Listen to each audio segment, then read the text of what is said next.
breaking down the barriers to communication. Whether you are communicating with one person in a room or with many people in a meeting, the fewer barriers there are between you and your audience, the better for persuasion and influence. Here are some further ideas for controlling space to your advantage. 1. Take away the table between people. 2.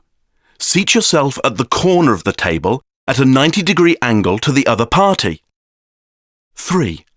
Balance the height advantage against the height dominance. 4. Put yourself a few people away from the key decision makers.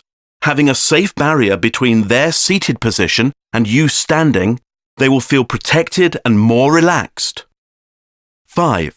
Think about placing the decision makers to your left. Doing so can cause the image of these powerful people to be processed in a more creative part of your mind. Thus, you will be able to interpret consciously any of their body language as having more opportunity, being more positive. 6. Orchestrate who sits where, depending on the strategy you have for whom you need to influence. 7. Focus on influencers and decision makers. Moving your audience. Anyone who wants to build trust in business simply must have the capacity to influence human decision-making, to be a great persuader. Such a person must have the ability to modify the actions of others in accordance with his own desires. As modern depth psychology has shown, the human unconscious mind expresses itself in images, metaphors, and symbols rather than in words of concrete meaning.